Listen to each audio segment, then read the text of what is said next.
Ito pala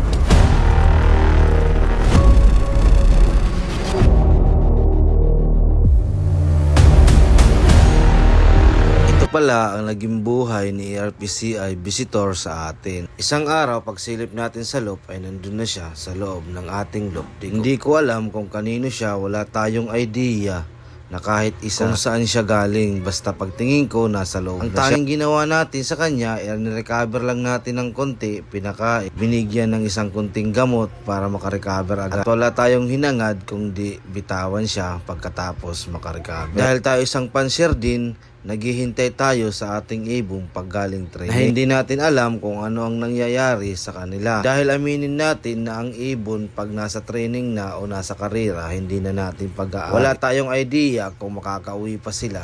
Kaya nararamdaman ko yung nararamdaman ng may-ari nito. Kaya wala tayong hinangad kung di alpasan siya pagkatapos makarecover para makauwi siya sa totoong may-ari dahil isa din tayong pigeon fan siya. Ngunit pagkalipas ng ilang oras ay hindi natin akalain na babalik siya. 3:53 ng hapon ay bumalik nga siya dito sa atin. Kaya wala tayong nagawa sa kanya kung di masdan na lang at pag-isipan kung ano ang maganda para sa kanya. Dahil baka nahihirapan pa siya umuwi doon sa kanila dahil di natin alam kung malayo ang kanyang pinanggalingan. Dahil nga sirado ang loop natin, hindi siya nakakapasok. Ngunit pagtingin niya sa atin ay bigla siyang gustong pumasok, baka nagugutom na siya. Gusto niya nang magpahinga sa loob ng loop natin. Kaya ang ginawa natin sa kanya, maya-maya ay papapasokin natin para makapagpahinga or makainom dahil nakasirado nga ang loop natin. Minsan pag ganitong mga sitwasyon, naawa din ako sa mga ibon pagbubugawin natin dahil baka gutom na gutom sila. Minsan nag-iisip tayo baka mamaya may dala silang sakit, madamay pa ang mga warriors natin. Pero sa mga sitwasyong ito, hindi na ako nag-isip ng ganon. Agad ko na agad pinapasok siya dahil sa tingin ko kailangan niya talaga magpahinga or kumain. Pagpasok niya sa loop, wala siyang ibang hinangad kundi magpahinga talaga. Kaya pinagpahinga natin siya buong magdamag.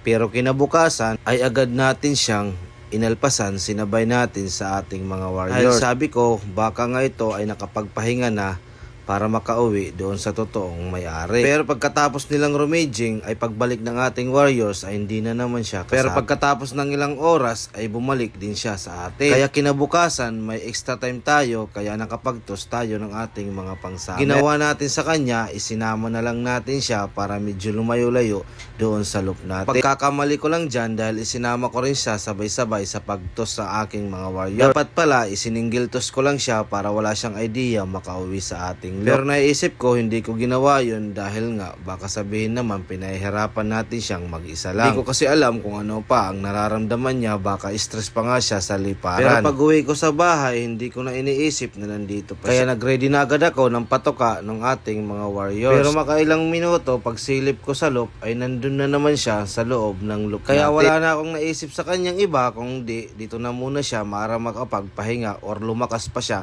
masyado. Pagkalipas ng 4 na araw ay mayroon tayong tropa na magtotos. Ang pagtingin ko sa kanya ay nakarecover na siya, kaya itutos natin siya para malayo-layo ang kanyang paghagisan. Pagkakita ko sa kanya ay napakalakas na ibon at napakaganda niya dahil napaka-kondisyon na kondisyon niya na. Expectation ko sa kanya ay makakauwi na talaga siya sa totoong may-ari. Pinahagis pala natin siya nasa 21 km Burgos, Quezon. Para din siyang tao, pag nasa ibang lugar ka, kailangan mo makisama. Kailangan niya muna magpaampon ata sa atin para makaipon pa siya ng lakas para sa mahabang liparan. Hindi ko naman masasabing hindi siya maganda dahil sa hipon niya ay napakaganda talaga niya. Pagkalipas ng 7 araw ay dumating na nga ang first training ng club natin. Kaya sabi ko sa kanya, ikakarga natin siya sa truck para maalala niya ang mga nangyari sa kanya bago siya napunta sa atin, dahil pag itinutos lang siya hindi siya nakakaalala talaga. Ang unang tos pala na kinarga natin sa club ay nasa 9.3 kilometers lang Pagbilao, Quezon. Medyo malapit ito doon sa pinagagisan natin sa Burgos, Quezon. Ang habol lang natin dito ay karga siya sa truck para maalala niya ang mga nangyari sa kanya bago siya napunta sa atin. At pag uwi ko nga sa tanghali, hindi naman natin naabangan ang pagdating ng ating mga ibon dahil medyo busy na nga tayo sa trabaho natin. Pagsilip ko sa loop ay effective nga, 5 lang yung nandito dahil 6 ang ikinarga natin. Naisip ko sana'y nakauwi agad siya sa totoong may-ari. Medyo masaya tayo dahil nakauwi na siya sa totoong may-ari. Pero aaminin ko sa inyo, nakaramdam din ako ng lungkot nung wala na siya dito sa atin. Dahil nakapitong araw din kaming nagsama. Kaya may kunting aral akong nakuha sa kanya. Dahil doon sa pinakita niya sa atin na napakalambing niya, para siyang sinasabi na pag nasa lugar ka ng kagipitan, kailangan mo talagang makisama para may mga taong tumulong sa'yo. Kaya kung nasaan ka man ngayon, sana nakauwi ka sa totoong may-ari.